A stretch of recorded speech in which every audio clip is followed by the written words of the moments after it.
మీరు అభిమానించే ఆదరించే DJ9 తెలుగు న్యూస్కి స్వాగతం. మరిన్ని వార్త విశేషాలు అప్డేట్స్ కోసం మా ఛానల్ని సబ్స్క్రైబ్ చేసుకుని మీ మిత్రులకు షేర్ చేయగలరు. ధన్యవాదాలు.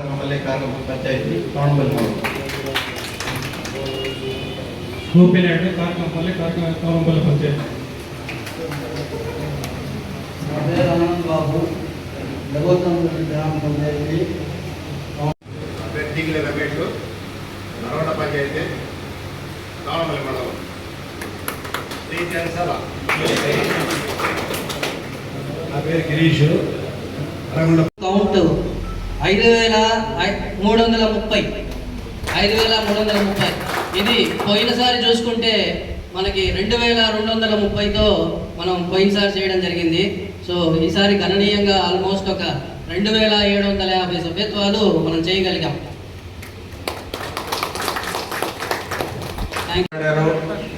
నేను మాట్లాడటానికి ఏ పాయింట్ ఎవరు మిగల్చలేరు. ఇది విచారించదగ్గ విషయం కాదు, సంతోషించాల్సిన విషయం. ఇప్పుడు స్ట్రైట్ పాయింట్ వస్తున్నాను. మన కార్యకర్తల పైన తెలుగుదేశం పార్టీ అని కానీ నేను స్ట్రైట్ మాట్లాడతాను. నేను ఎవరికి భయపడను, భయపడాల్సిన అవసరం లేదు. నేను ఏ తప్పు చేయను, ఎవరికి భయపడను. మీరు కూడా అదే విధంగా ఉంటారు కాబట్టి మీరు కూడా ఎవరికి భయపడాల్సిన అవసరం లేదు. నేను మన ఎమ్మెల్యే గారికి సూటిగా ఒక మాట చెప్తున్నాను. అయ్యా మురళీమోహన్ గారు, మీరు ఒక పార్టీకి సంబంధించిన ఎమ్మెల్యే కాదు. దయచేసి ఇది దృష్టిలో పెట్టుకోండి. మీరు ఈ కూటమి పార్టీ 3 పార్టీలు వాళ్ళ మద్దతుదారులు ఎన్నుకున్న ప్రజాప్రతినిధి. ఈ కూటమి ఎమ్మెల్యేగా మేము మీకు చాలా గౌరవం ఇస్తాము. మీకు అత్యున్నతమైన మర్యాద ఇవ్వడానికి మేము రెడీగా ఉన్నాము. మా పార్టీ చాలా డిసిప్లైన్, క్రమశిక్షణ కలిగిన పార్టీ కాబట్టి మేము వీలైనంత వరకు ఎటువంటి చెడు ఆలోచనలు కానీ అటువంటి చెడు కార్యక్రమాలు మేము చేయము. మీరు ఇన్ని రోజులు ఎలా ఉన్నారో నాకు తెలీదు. మీ పద్ధతి మార్చుకోండి, అందరితో కలిసి ప్రయాణం చేయండి. మమ్మల్ని కూడా కూటమిలోని మనుషులుగా గుర్తించండి. మాకు కావాల్సినవన్నీ కూడా చేయమని చెప్పండి మీ అధికారులకి. ఇది ఒక పద్ధతిగా మేము రిక్వెస్ట్ చేస్తున్నాము. చూస్తాము, 2 ఏళ్ళు ఇప్పటిదాకా వెయిట్ చేసినాము, ఇంకా కూడా వెయిట్ చేస్తాము, ఇంకా 6 నెలలైనా వెయిట్ చేస్తాము. పద్ధతి మార్చుకోకపోతే పరిణామాలు తీవ్రంగా ఉంటాయని హెచ్చరిస్తున్నాము. ఎమ్మెల్యే గారికి కానీ మండల స్థాయి నాయకులకు కానీ ఏ పార్టీ అయినా కానీ వాళ్ళకు కూడా ఇది నేను ఇచ్చే ఒక రిక్వెస్ట్ అనుకోండి. కానీ మీరు దారికి రాకపోతే మా పందా మేము మార్చుకోవాల్సి వస్తుందని నేను ఈ సభాముఖంగా తెలియజేస్తున్నాను. మన ఎమ్మెల్యే గారు కంప్లైంట్ చేశారు, ఇలా మా పార్టీ వాళ్ళని ఎలా తీసుకెళ్తారు అని అన్నారు. ఆయన ఒకటి ఆలోచించాల్సింది ఒకటి మీకు ఉందా లేదా అనేది ఆలోచించాల. ఆయన ఎందుకో ఈ చిన్నపిల్లలు అన్నట్లు సార్ నన్ను వాడు కొడతా ఉన్నాడు, సార్ నన్ను తింటా ఉన్నాడని చిన్న కంప్లైంట్స్ పెద్ద వాళ్ళ దగ్గరికి ఎందుకు తీసుకెళ్ళాడు నాకైతే అర్థం కావట్లా. సో అది మానుకో. చైన్ కూడా మా తాతల కాలం నుంచి చెప్పుకోకూడదు, చాలా గొప్పగా బతికిన వాళ్ళం. ఈరోజు ఆస్తులు లేకపోవచ్చు పెద్దగా, కానీ మేము కొన్ని ఆశయాలతో ఒక క్రమశిక్షణగా మా తల్లిదండ్రులు పెద్దవాళ్ళు పెంచినారు. దాన్ని దాటి ఎప్పుడు మేము ఆ పద్ధతి దాటి ప్రవర్తించము. ఎమ్మెల్యే గారికి ఎందుకు నా మీద చెడ్డ చెప్పాల్సి వచ్చిందో నాకైతే అర్థం కావట్లేదు. నా గురించి చాలామందికి తెలుసు. మేము 8 ఏళ్ళుగా ఇక్కడ ఒక పద్ధతిగా ఒక మ్యాంగో ప్రాసెసింగ్ ఇండస్ట్రీ రన్ చేస్తున్నాము. మీ అందరికి కూడా తెలిసి ఉంటుంది.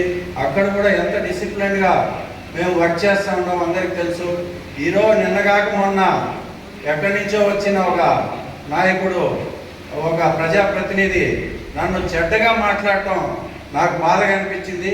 అదే ప్రజాప్రతినిధి కోసం నేను కష్టపడి నా వంతు నేను చేసిన సహాయాన్ని ఆయన మర్చి నా మీద చెడ్డగా మాట్లాడటం దురదృష్టకరం.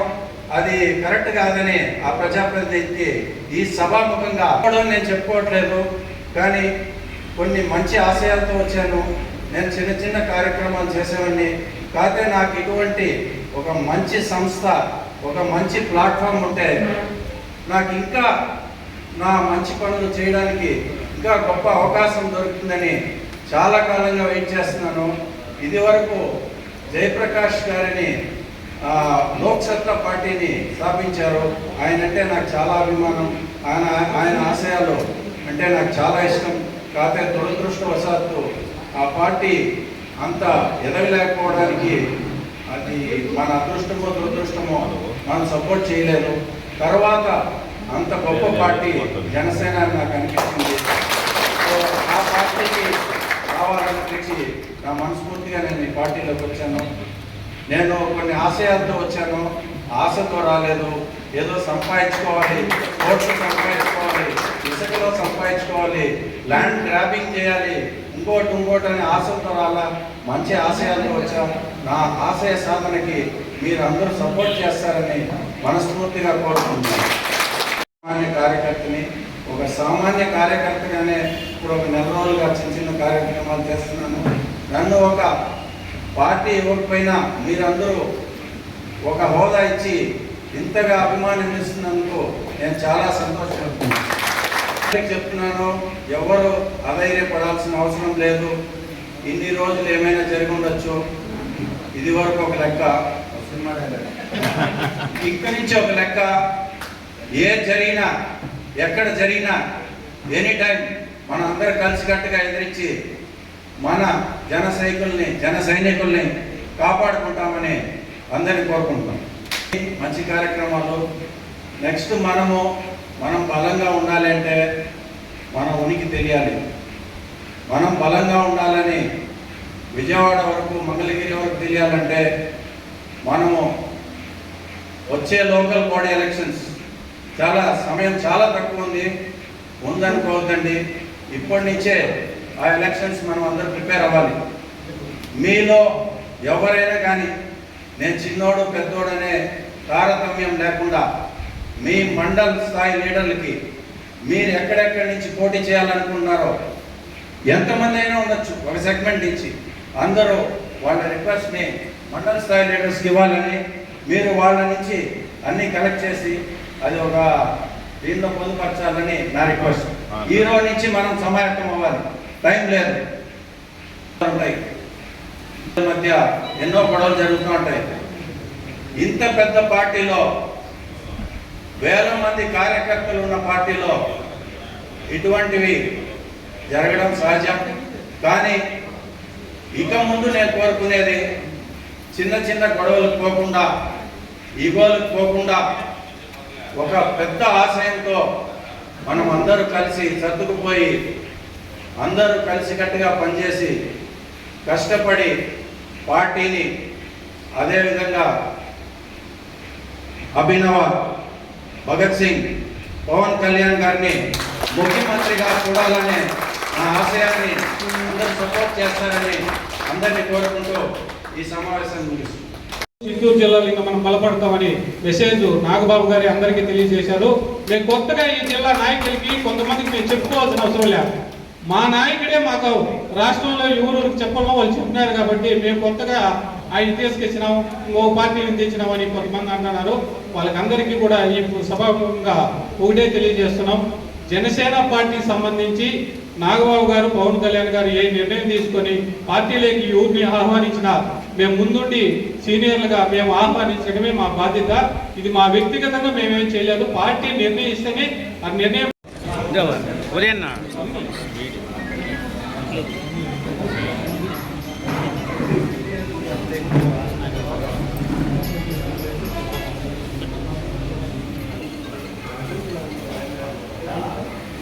ఇక్కడ సాయంత్రం తవణంపల్లి ఐరాల మండల కార్యకర్తలు ఆత్మీయ సమావేశం జరిగింది. అందరూ ఉత్సాహంగా పాల్గొన్నారు. ఈ రోజు నుంచి జనసేన పార్టీ జన సైనికులందరూ కొత్త ఉత్సాహంతో కార్యాచరణ తో ముందుకెళ్తామని మీ మీడియా ముఖంగా తెలియజేస్తున్నాము. ఇన్ని రోజులుగా జన సైనికులకున్న ఇబ్బందులు ఇక్కడ డిస్కస్ చేశాము. ఇక నుంచి అటువంటివి ఏమి ఉండవన్న భరోసాతో అందరికి కల్పిస్తూ అందరినీ కలుపుకొని కొత్త ఉత్సాహంతో ముందుకెళ్తాము. ఈరోజు నుంచి ప్రతి పల్లెల్లోనూ జన సైనికుల్ని ఉన్నారు, అన్ని చోట్ల ఉన్నారు.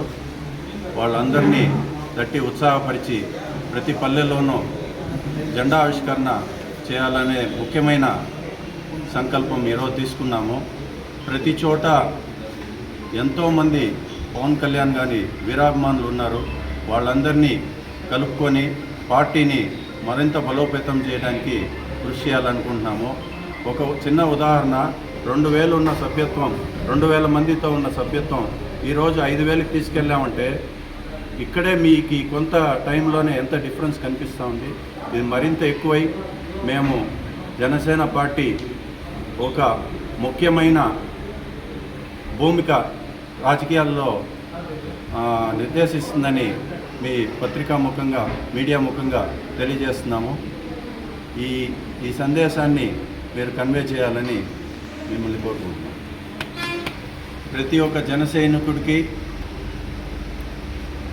నేను అండగా ఉంటానని, ఏ టైంలో అయినా వాళ్ళు ఫోన్ చేస్తే వాళ్ళ ఇబ్బందులు జన సైనికులు అందరూ కలిసి గట్టుగా వెళ్ళి వాళ్ళ ప్రాబ్లం సాల్వ్ చేస్తారని అందరికీ ఈ సభాముఖంగా తెలియజేస్తున్నాను. ఓకే.